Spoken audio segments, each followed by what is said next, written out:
At the Mother's Day lunch, my daughter said, "She's only here because she refuses to die." No one laughed, until I stood up and revealed who got the most expensive gift at the table. I'm Eleanor Wilson, 73 years old.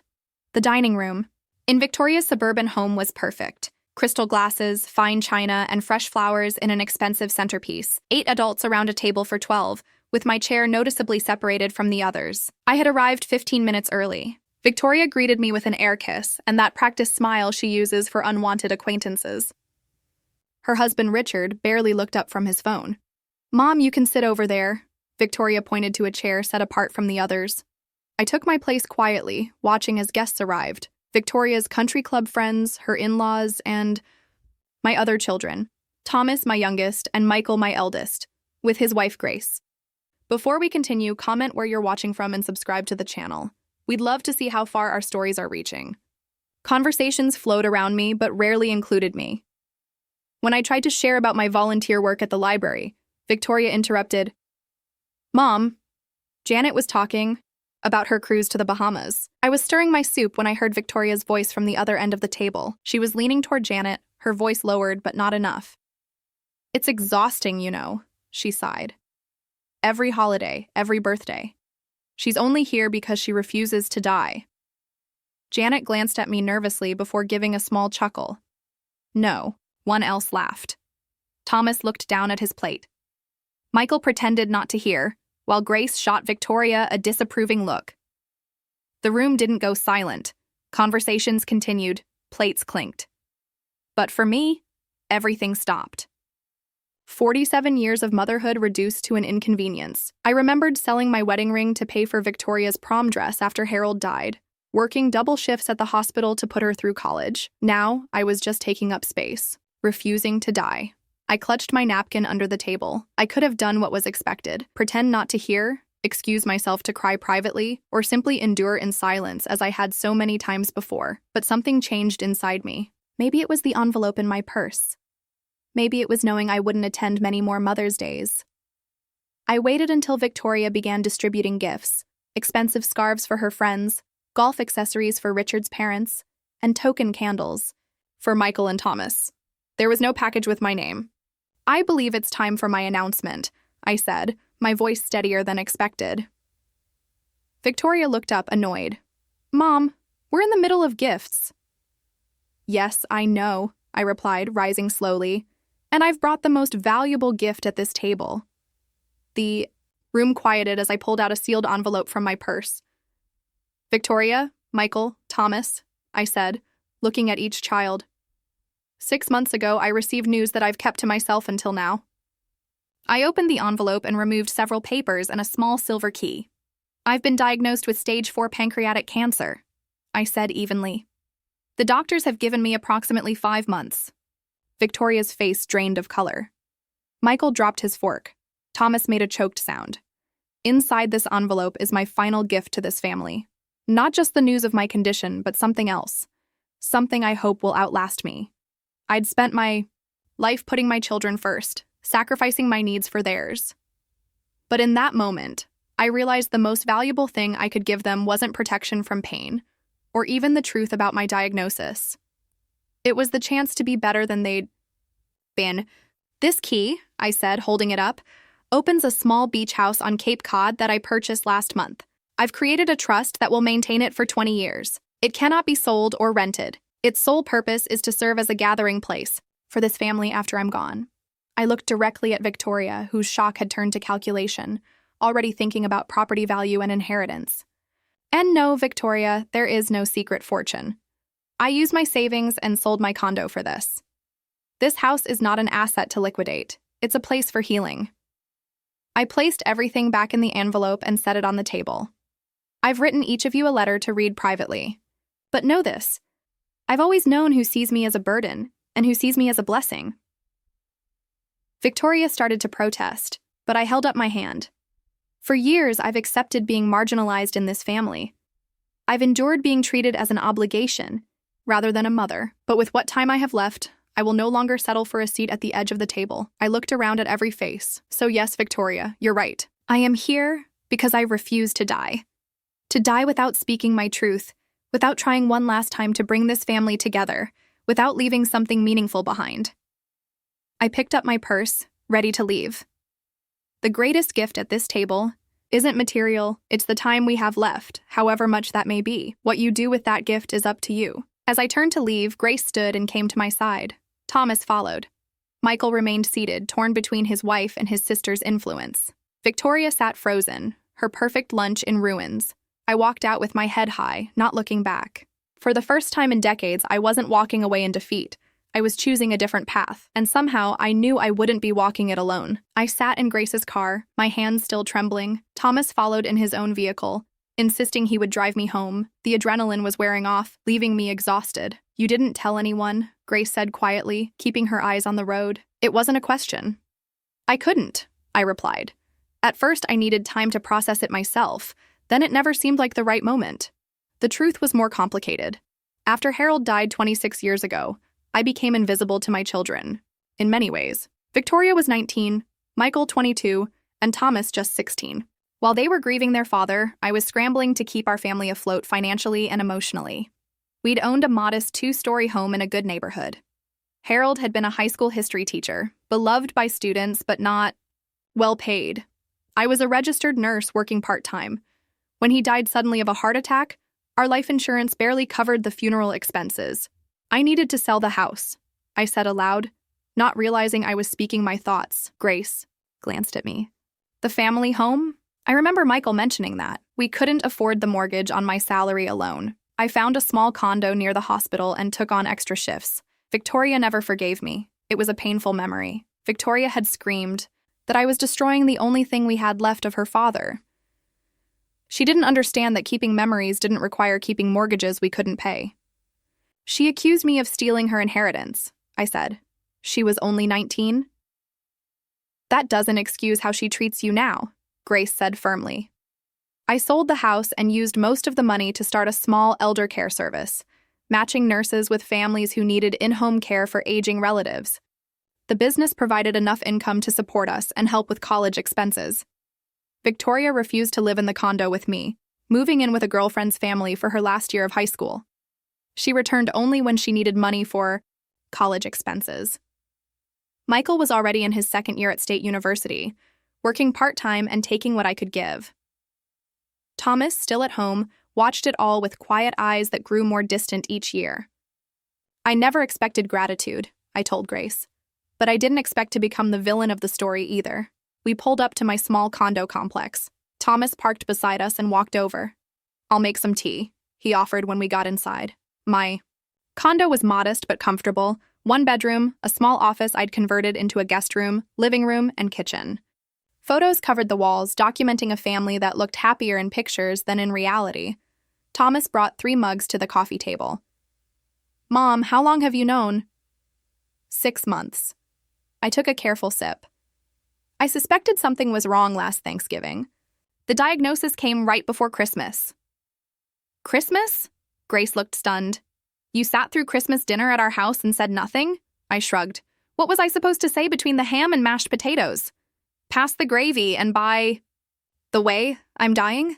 Thomas winced at my bluntness. "I'm sorry," I said. "That was harsh." "It's just 6 months, Mom. We lost half a year we could have spent differently." "Would we have?" I asked gently. "Victoria barely calls except when she needs something. Michael tries, but his job keeps him busy. You're the only one who visits regularly, Thomas." He looked away, acknowledging the truth. I stood and walked to the small desk in the corner, returning with a folder. "This is information about my condition. Treatment options, prognosis, everything. I've decided against aggressive chemotherapy. It would extend my life by weeks, not years, and the quality of that time would be poor." Grace wiped tears away. "And the beach house? How did that happen?" After my diagnosis, I needed to decide what to do with what I have. My retirement savings, the equity in this condo, it's not a fortune, but it's enough. I kept thinking about the last family vacation we took when Harold was alive. We'd rented a small house on Cape Cod for a week in the summer. Harold was already experiencing chest pains, though we didn't know their significance then. The children were young. Victoria built sandcastles, Michael tried surfing, and Thomas collected shells. For 7 days, we were simply happy. I found a similar house. Small, just 3 bedrooms, but right on the beach. I've established a trust to cover taxes and maintenance for 20 years. After that, it's up to you 3. Thomas looked confused. But why? Why not use that money for treatment or leave it to you directly? I finished. Because money disappears. This is about creating a space where you have to be together, where you might remember that you're a family. Michael will come around, Grace said suddenly. When we left, he was arguing with Victoria. He won't let you go through this alone. And Victoria? I asked, though I knew the answer.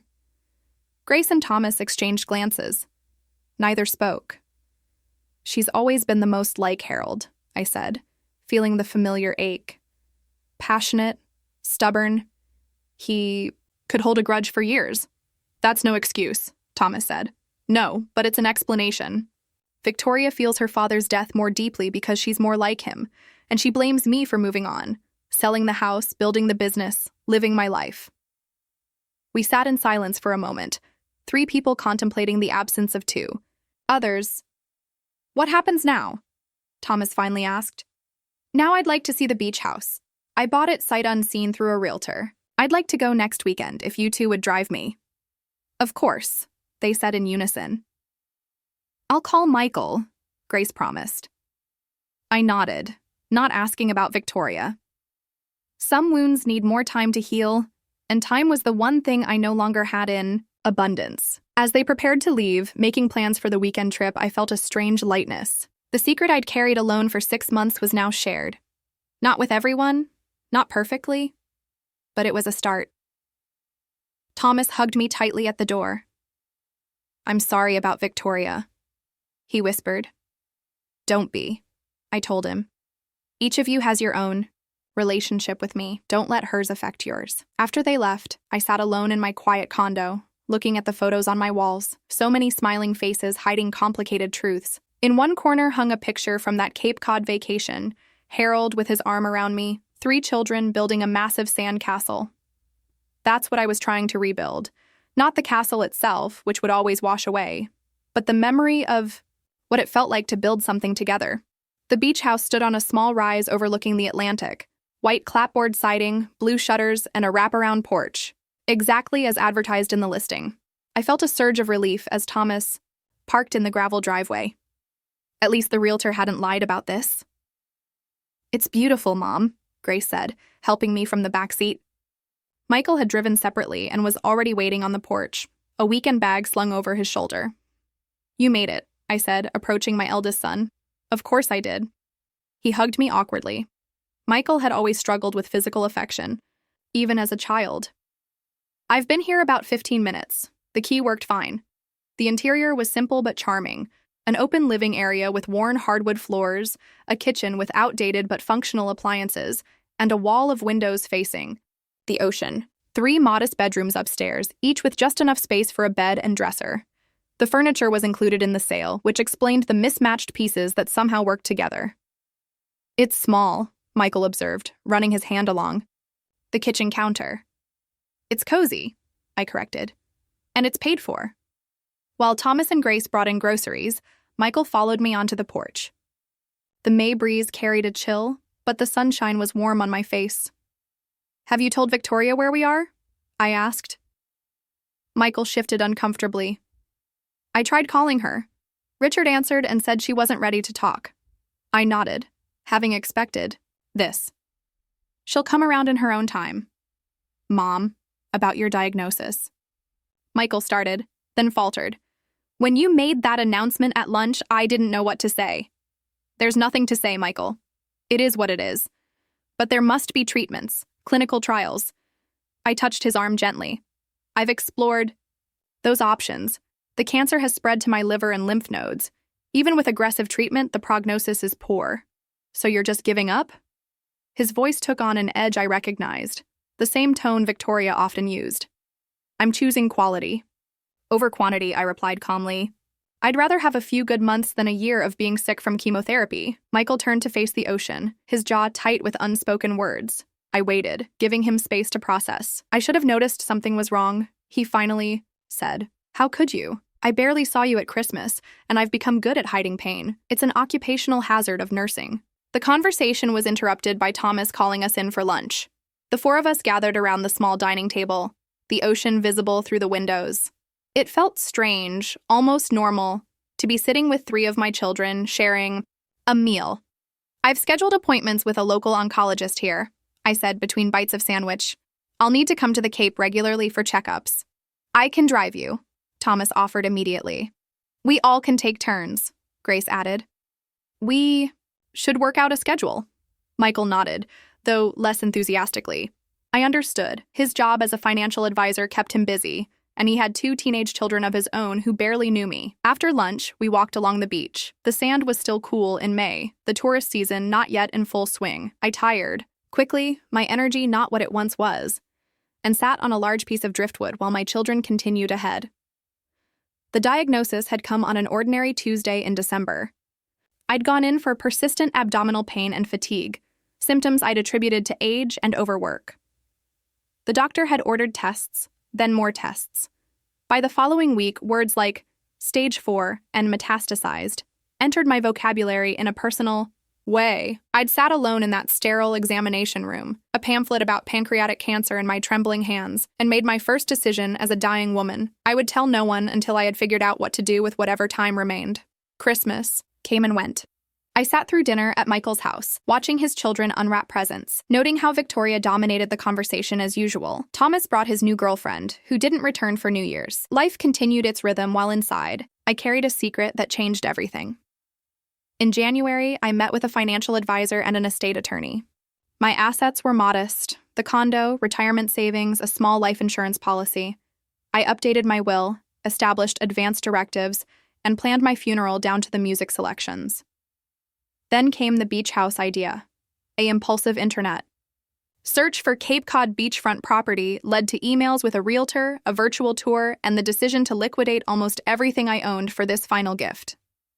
"Mom?" Thomas's voice pulled me from my thoughts. He'd walked back to check on me. "You okay?" "Just resting," I assured him. "Go on ahead. We've turned around." Michael and Grace are heading back to the house. I looked up to see my eldest son and daughter-in-law walking hand in hand toward the beach house. They paused occasionally, Grace pointing at something in the distance, Michael nodding. "She's good for him," I said. Thomas sat beside me on the driftwood. "Yeah, she is." "Have you heard from Lily lately?" I asked, referring to his ex-girlfriend. He shook his head. "That ended in January. She wanted things I wasn't ready for." "Like what? Marriage? Kids?" He picked up a shell, tossing it toward the water. I couldn't see that far ahead. I smiled sadly. Thomas had always lived in the moment, sometimes to his detriment. Life has a way of moving forward whether we're ready or not. "Is that why you kept the diagnosis secret? You weren't ready?" "Partly," I admitted. "But mostly I needed time to make decisions without everyone's opinions clouding my judgment." "You mean Victoria's opinions?" I didn't confirm or deny this. Everyone would have had something to say. Michael would have researched every experimental treatment. You would have offered to move in and take care of me, and that would be bad because I needed to decide for myself what my final months would look like. Thomas was quiet for a moment. "And this is it? This house, bringing us together? It's part of it. I also want to finish that quilt I started last year. Read those Russian novels I've been putting off. Sit on this beach and watch the sunrise. Simple things," Thomas observed. "The most important things usually are." We walked back to the house together, my hand on his arm for support. Inside, Michael was on his phone, his voice drifting from the kitchen as he argued with someone. Grace gave me a meaningful look. "Victoria?" I guessed. She nodded. "Good," I said, surprising her. "That means she's not indifferent." That evening, we sat on the porch watching the sunset, wrapped in blankets against the cooling air. Michael had calmed down after his call with Victoria, though he refused to share details. We drank hot tea and talked about neutral topics. Thomas's work as a carpenter, Grace's garden plans, Michael's recent fishing trip with clients. As darkness fell, I looked at the three people sitting with me and felt a bittersweet gratitude. I had 3 wonderful children. If one was struggling to accept reality, perhaps that too was part of my legacy. Victoria had inherited my stubbornness along with Harold's temper. Later, as I prepared for bed in the small room I'd claimed as mine, I heard a car in the driveway. Voices rose downstairs, Michael's deep tone, Thomas's calmer one, and then a third voice that made me freeze. Victoria had arrived. I stood at the top of the stairs listening to the voices below. Victoria's sharp tone cut through the others. This is ridiculous. A beach house? Ridiculous. A beach house? When she could be using that money for treatment? That's her choice, Thomas responded. And she's made it clear. Of course you'd defend her, Victoria snapped. You always take her side. I took a deep breath and descended the stairs. The conversation stopped abruptly as I entered the living room. Victoria stood near the door, still wearing her coat, her arms crossed defensively. Michael and Thomas flanked her like guards, while Grace hovered in the kitchen doorway. Victoria, I said calmly, I didn't expect you tonight. She looked different than she had at the Mother's Day lunch, less polished, more human. Her hair was pulled back in a simple ponytail, and she wore jeans instead of her usual tailored outfits. Michael said you bought a beach house instead of getting treatment, she said without preamble. Is that true? I'm getting treatment, I clarified. Palliative care. And yes, I bought this house. Victoria looked around, taking in the modest furnishings and worn floors. This is what you spent your savings on? It's exactly what I wanted. Mom, be reasonable. I need to make my own decisions, I interrupted firmly. I'm dying, Victoria. Not senile. The word dying hung in the air. Until that moment, I hadn't said it so bluntly to any of them. Victoria's composure cracked slightly. You don't know that? There are experimental treatments, clinical trials. I've consulted with 3 oncologists, I said. The cancer is too advanced. At best, aggressive treatment might give me a few extra months, and I'd spend those months sick from chemotherapy. So you're just giving up? Her voice rose. I'm accepting reality. There's a difference. Thomas stepped forward. Vic, Mom's explained this to us. It's her decision. Victoria shot him a withering look. Easy for you to say. You've been here the whole time. I just found out my mother is dying from a scene she caused at my Mother's Day lunch. A scene? I echoed. Is that what you think happened? You announced you have cancer in front of my friends. After you told those same friends I'm only alive because I refuse to die. Victoria flinched as her own words were repeated back to her. For a moment, no one spoke. I'm going to make some tea, Grace said, breaking the silence.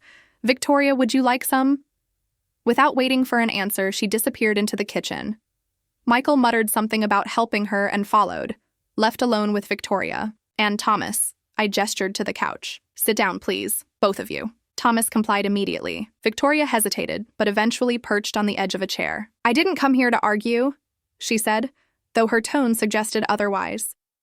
Good, because I'm too tired for arguments. I settled onto the couch beside Thomas. I'm glad you're here, Victoria. I was hoping you would come. Richard didn't want me to. Of course he didn't. My son-in-law had always viewed me as competition for Victoria's attention, limited as that was. But you came anyway, I observed. She looked down at her hands. I needed to see what was so important that you'd spend your money on a house instead of fighting to stay alive. I am fighting, I said gently, just not in the way you think I should. Thomas reached over and squeezed my hand. Victoria noticed the gesture, her eyes narrowing slightly. How long? She asked. How long have you known? 6 months. And you didn't tell any of us? I needed time to process it myself first. Victoria's expression tightened. 6 months. Christmas, your birthday. All those times I called about Richard's promotion party. I nodded, recognizing the hurt beneath her anger. I should have told you sooner. I'm sorry for that. The apology seemed to surprise her. Before she could respond, Grace and Michael returned with a tray of tea mugs. Grace handed one to Victoria, who accepted it wordlessly. Mom was just telling Victoria about her diagnosis timeline, Thomas explained. Michael sat in the chair opposite his sister. The important thing is that we know now, and we can support Mom in whatever she needs. What about what she needs but won't admit? Victoria challenged. Has anyone researched clinical trials?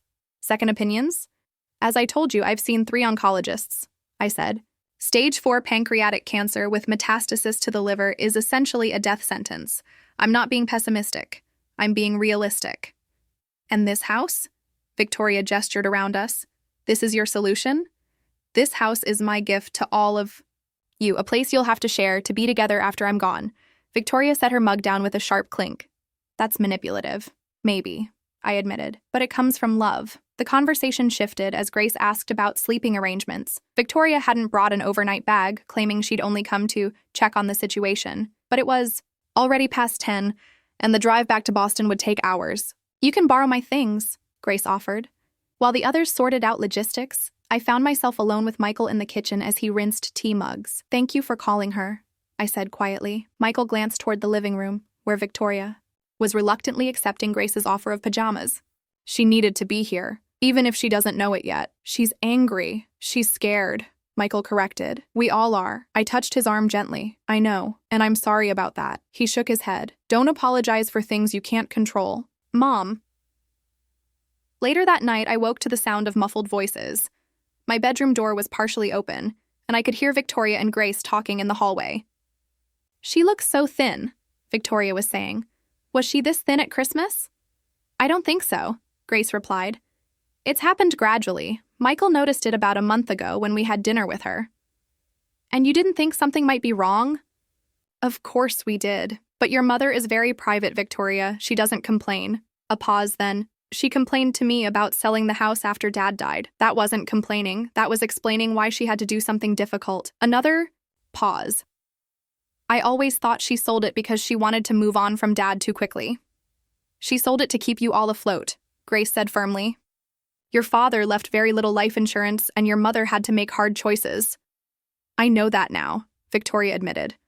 But back then, it felt like she was erasing him. Their voices faded as they moved down the hall. I closed my eyes thinking about perceptions and reality. Victoria had been 19 when her father died, old enough to understand financial realities, but young enough to be governed by emotion. The next morning, I found Victoria alone on the porch, wrapped in a blanket, and watching the sunrise. I sat beside her without speaking.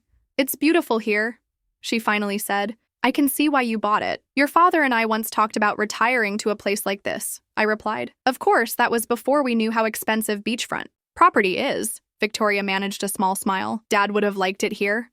We sat in silence for a few minutes, the rising sun painting the waves gold and pink. I'm still angry, Victoria said eventually. About the diagnosis, the secrecy, all of it. You're allowed to be angry. But I don't want to waste what time we have left being angry. For the first time in years, I saw a glimpse of the girl she had been before grief hardened her. I reached out cautiously and placed my hand over hers. She didn't pull away. 3 weeks after our first visit to the beach house, my condition worsened. The pain became more difficult to manage, and fatigue was now my constant companion. Dr. Levine, my oncologist on Cape Cod, adjusted my medications during our weekly appointments. The cancer is progressing as expected, he told me during one visit, his kind eyes holding steady as he delivered the news. I'd estimate about 3 months now, rather than the 5 we originally discussed. I nodded, accepting this update with the same pragmatism I'd approached the entire ordeal. Is there anything I should be doing differently? Continue with the pain management protocol. Rest when you need to, and keep doing whatever brings you joy. What brought me joy these days was simple, watching my fragmented family slowly rebuild connections. Thomas had taken a leave of absence from his carpentry business to stay at the beach house with me full-time. Michael drove down every weekend with Grace, sometimes bringing their teenagers, Lily and James, who were awkwardly reacquainting themselves with the grandmother they barely knew. Most surprising was Victoria. After that first weekend, she'd returned to Boston with promises to check in. I expected occasional phone calls at best. Instead, she arrived the following Friday with a suitcase. Richard is handling things at home, she said, not meeting my eyes. I can stay for a week. That week turned into 2, then 3. Victoria worked remotely from the beach house, setting up a makeshift office in the living room. She took business, calls on the porch, and attended video meetings from the kitchen table. Between work commitments, she drove me to medical appointments, grocery shopped, and even cooked dinner, skills I hadn't realized she possessed. Richard taught me, she explained, when I commented on her surprisingly good pasta sauce. He does most of the cooking at home, but he made sure I learned the basics. It was the first positive thing I'd heard about my son-in-law in years. Today, Victoria was driving me back from my latest appointment with Dr. Levine. I hadn't shared his revised timeline with anyone yet, but Victoria must have sensed something had changed. You're quiet, she observed, keeping her eyes on the road. Just tired, I replied. Mom. Her tone made it clear she wasn't accepting that excuse. I sighed. Dr. Levine thinks things are progressing faster than expected. Victoria's hands tightened on the steering wheel. How much faster? He's revised the estimate to 3 months. She nodded slowly. processing this information. Do you want me to tell Michael and Thomas? No, I'll tell them tonight. They're both coming for dinner. We drove in silence for several minutes, the only sound the gentle hum of the car's engine and the occasional ping of Victoria's phone with work messages. I think I should take a proper leave of absence, she said suddenly. Not just remote work, an actual family medical leave.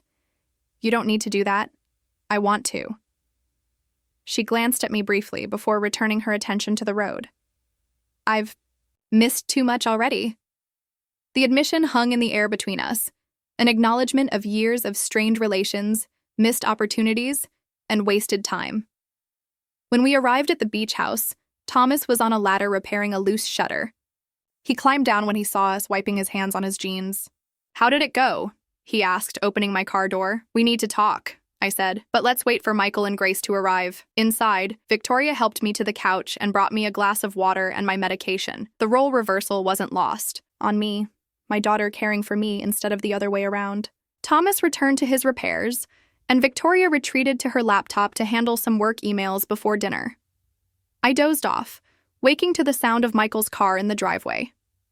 Grace entered first, carrying a bouquet of fresh flowers and a bag of groceries. Michael followed with their teenager, Lily. James had stayed in Boston for a basketball tournament.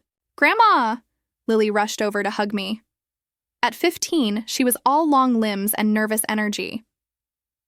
I got an A on my history presentation about the women's movement. I used some of those stories you told me about being a nurse in the 70s. That's wonderful, Lily, I said, genuinely pleased. These moments, connecting with a grandchild I'd barely known 6 months ago, were precious gifts. Dinner that evening was a family affair. Thomas grilled fish on the deck, Victoria made a salad, and Grace prepared rice pilaf. Michael opened wine for the adults and poured lemonade for Lily. We gathered around the dining table, which felt smaller now that all 6 of us were seated around it. After we'd finished eating, I cleared my throat. I have an update from Dr. Levine. All conversation stopped. 5 pairs of eyes focused on me. The cancer is progressing more quickly than initially expected. He's revised my timeline to about 3 months. Michael set his wine glass down heavily. Thomas stared at his plate. Grace reached for Michael's hand. Lily, who hadn't yet learned to mask her emotions like the adults, asked directly, "You're going to die in 3 months, Grandma?" "That's the doctor's best estimate," I said gently, "but no one knows for certain." Victoria, who'd already processed this news during our drive, surprised me by taking charge. "We need to make a plan," she said firmly. "Mom needs round-the-clock care, especially as things progress. Thomas is already here full-time. I'm taking family leave starting Monday. Michael and Grace, what can you do?" The practical discussion that followed, who would handle medical appointments, how to coordinate care schedules, whether to hire a home health aide, felt surreal. My children were planning for my death with the same efficiency they might apply to organizing a vacation. Later that evening, after Lily had gone to bed and the others had moved to the porch for coffee, I found myself alone in the kitchen with Grace. "Thank you," I said, watching her load the dishwasher. "For what? For bringing this family back together?" She smiled sadly. "That was all you, Eleanor. This house, your diagnosis. It forced everyone to confront what matters. Not everyone would have responded by coming closer," I observed. "They could have run further away?" Grace nodded, acknowledging the truth in this. Victoria has surprised us all. She's surprised herself, I think. The next morning, I woke early and made my way carefully down to the beach. The summer season was approaching, and a few early tourists walked along the shoreline. I found a comfortable spot on a large, flat rock and watched the waves. A shadow fell across me, and I looked up to see Victoria. "You shouldn't be out here alone," she said, concern evident in her voice. "I'm fine, just needed some air." She sat beside me, hugging her knees to her chest like she used to do as a child. "I called Richard last night," she said. "He's going to come next weekend to help set up the spare room downstairs as a bedroom for you. The stairs will be too much soon." I nodded, touched by this practical kindness. "That's thoughtful." "Mom?" Victoria began, then stopped. She took a deep breath and tried again. "I need to tell you something."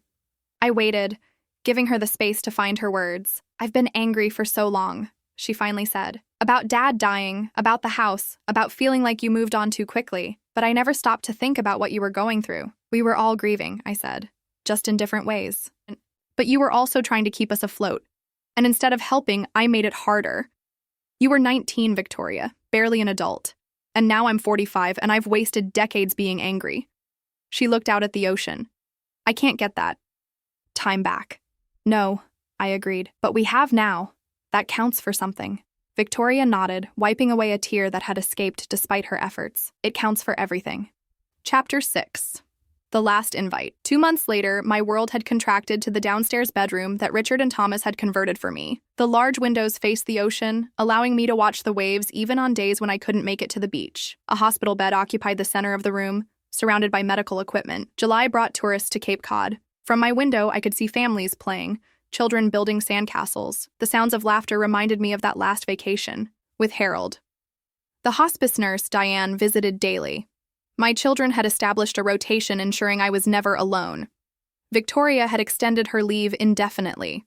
Richard visited on weekends, bringing flowers and books. Thomas remained my constant companion. Michael split his time between Boston and the Cape, bringing Lily and James whenever possible. Grace maintained a household schedule, keeping everything running. Today was a good day. The pain was manageable, and I had enough energy to sit in the recliner by the window. Victoria entered carrying a tray with lunch. You look better today, she said. I feel better, I replied. Almost human. Victoria smiled, though sadness lingered in her eyes. We both knew these good days were temporary reprieves. Thomas said you wanted to discuss something, she said. Yes, I want to have a party.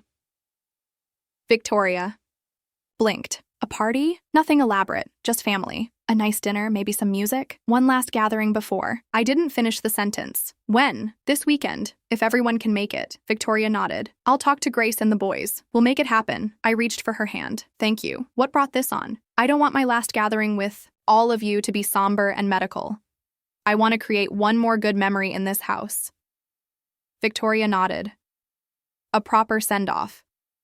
Later, I overheard Thomas and Michael talking in the hallway. Diane says it could be any time now, Thomas was saying.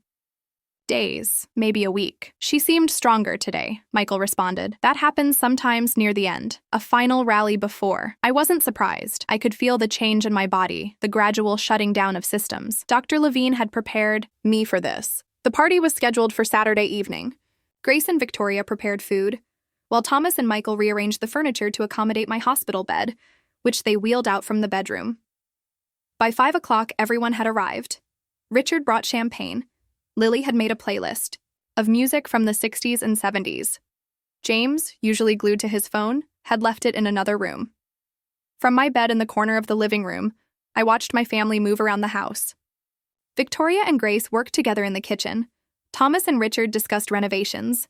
Michael taught James chess. Lily sat beside me, showing photos from her art program. Grace called everyone to dinner. They gathered around the table, which had been moved to where I could see it. Michael filled glasses with champagne for the adults and sparkling cider for the teenagers. A toast, he said. To Mom, who brought us to this beautiful place. To Grandma, Lily and James echoed. Victoria stood. To the woman who taught us what family really means, even when we weren't ready to learn the lesson. After dinner, they moved chairs near my bed. Michael brought out an old photo album he'd found in my condo. I thought we could share some memories, he said. For the next few hours, we looked through photos spanning decades. Each picture sparked a story. Remember when Dad tried to teach us all to fish? Thomas laughed, pointing to a photo of Harold tangled in fishing line. He was terrible at it, Victoria said, smiling. But he was so determined. He was like that with everything, I added. Never a natural talent, but endless persistence. You were the talented one, Michael observed. Dad always said you could have been anything. Doctor, lawyer, professor, but you chose to be our mom. I shook my head. That's not quite right. I chose to be a nurse, then I chose to be your mom. Both were callings. As the evening progressed, I felt fatigue washing over me. The pain was returning, but I didn't want medication that would dull my mind. Victoria noticed my discomfort. Maybe we should let Mom rest. No, I said firmly. I'm fine. This is exactly where I want to be. Lily put on music from my playlist. The melodies filled the room as conversation continued. I want you all to know something, I said during a lull. This house has already served its purpose. Look at us, all together, talking, laughing. This is exactly what I hoped for. It will stay this way, Mom, Thomas promised. We'll keep coming. Here. We will, Victoria agreed. This place is special now. Richard nodded. We'll bring the next generation too. This unexpected comment drew all eyes to him. Victoria smiled sheepishly. We were going to wait to share the news, but Richard and I are adopting a little girl from foster care. She's 7. Exclamations of surprise and congratulations filled the room. Her name is Sophie, Victoria continued. We've been in the process for months. She'll come home to us in September. Another granddaughter, I whispered, joy mingling with the knowledge that I wouldn't meet her. Victoria squeezed my hand. We've told her all about her grandmother, Eleanor. She'll know you through our stories and this house. As the party wound down, each family member came to my bedside for a private moment. Victoria was last, sitting on the edge of my bed. Was this what you wanted? She asked, gesturing to the evening we'd shared. It was perfect, I replied. Better than I imagined. I'm sorry for all the wasted years, she said, her voice breaking. There were no wasted years, I told her. Just lessons it took us time to learn. She hugged me carefully. I love you, Mom. I love you too, Victoria. I always have. 3 days later, with all my children by my side, I closed my eyes for the last time. The sound of waves against the shore was the last thing I heard. But that wasn't the end. My children kept their promise. The beach house became their gathering place. For holidays, summer vacations, and weekend retreats, Victoria brought Sophie, their first, telling her stories about the grandmother she would never meet but whose legacy surrounded her. Year after year, they returned. Sometimes together, sometimes in smaller groups. New children grew up playing on the same beach where their parents and grandparents had once built sandcastles. The house weathered storms, both literal and metaphorical. It became exactly what I had hoped. Not just property, but a place where my fractured family could heal, reconnect, and create new memories. My last invitation hadn't been to a party. It had been to a future where they remained connected to each other long after I was gone, and they accepted.